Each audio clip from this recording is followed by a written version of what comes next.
เจ้าข้าพเจ้าอยากเชิญชวนบรรดาสถาบันการเงินต่างๆเนาะเข้าร่วมการฝึกอบรมซึ่งว่าฝึกอบรมในหัวข้อนี้เขาเอ่นว่า Aflatun Life Skill and Financial Literacy Asia Asia Region Training เนาะ Regional Training เนาะตัวนี้ฝึกอบรมตัวนี้มันจะให้เราได้เห็นรู้เกี่ยวกับรูปแบบหรือวิธีการต่างๆเนาะของAflatunเกี่ยวกับทักษะชีวิตและการให้ความรู้ทางด้านการเงินเนาะการฝึกอบรมครั้งนี้ก็ถือว่าเป็นการฝึกอบรมที่ข้าพเจ้าคิดว่าเป็นการฝึกอบรมที่ดีเขาจะได้เรียนรู้เอารูปแบบต่างๆเพื่อจะเอาไปพันขยายและให้ความรู้ทางด้านการเงินเกี่ยวกับของลูกค้าของเขาเนาะโดยเฉพาะแล้วแม้นเยาวชนคนรุ่นใหม่เนาะถ้าสถาบันใดสนใจในการที่ว่าจะมาเรียนรู้วิธีการต่างๆและเอาไปนำใช้อยู่ในองค์กรของตนเองเพื่อพันขยายหรือว่าเพื่อเสริมสร้างความรู้ความสามารถให้กับลูกค้าของเขานะเพราะว่าปัจจุบันนี้การบริการนี่มันต้องได้มาร่วมกันนะนี่จะไปปล่อยกู้เก็บเงินฝากหรือว่าเฮ็ดกิจกรรมทางด้านการเงินอย่างเดียวก็อาจจะบุพอเฮ็ดใดให้ลูกค้ามีการเขาเรียกว่ามีส่วนร่วมเนาะได้การเรียนรู้ไปพร้อมๆกันถ้าลูกค้าเติบใหญ่ขยายตัวเขาก็ขยายตัวโดยเฉพาะเราเป็นความรู้ทางด้านการเงินวินัยทางด้านการเงินเนาะเป็นว่า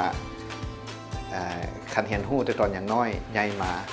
ข้าเจ้าก็สามารถบริหารการเงินที่ดีครับเจ้าเสียว่าทีว่าEMIได้เป็นครูร่วมงานกับAflatunอยู่ลาวมานี่แต่ปี 2011 เป็นต้นมาพวกเขามีหลายโครงการซึ่งว่าได้ไปสอนน้องๆนักเรียนในการฝากเงินนะแล้วก็สร้างศูนย์เรียนรู้ทางด้านการเงินปัจจุบันนี้ก็มีประมาณ 44,000 กว่าคนได้มาเข้าร่วมโครงการกับพวกเขาข้าพเจ้าจึงว่าเป็นประสบการณ์ที่ดีเป็นการฝึกอบรมที่ดีสามารถเอาไปประยุกต์นำใช้ในสถานการณ์ของเขาเนาะแล้วก็เห็นให้มันก็สร้างความเพิ่งพอใจให้กับลูกค้าและก็สังคมอยู่อ้อมข้างเขาเพราะว่าเขาได้ไปสอนพระเจ้าในการให้ความรู้ทางด้านการเงินเนาะขัดสั้นก็เสริมส่วนบรรดาทานนี้เข้ามาร่วมเนาะอาจจะบ่มีแต่ประเทศเราอาจจะมีหลายประเทศมาร่วมเพราะเป็น regional training เนาะหลายประเทศมาร่วมเหมือนกันอาจจะได้มาแบ่งปันประสบการณ์กันแล้วเอาความรู้หรือประสบการณ์ดังกล่าวนี่ไปใช้ได้เนาะ EMI ก็ถือว่ามีความยินดีที่จะไปแลกเปลี่ยนประสบการณ์แล้วก็ท่านใดอยากมาฝึกกับผมแล้วเนาะอยากมาเบิ้งตัวจริงหรือว่ามาเรียนรู้จาก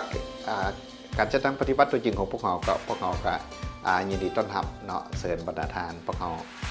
พร้อมแล้วที่ว่าจะให้การร่วมมือและแบ่งปันประสบการณ์ที่ว่าเราได้เฮ็ดมาหลายๆปีพอสมควรเนาะขอบใจ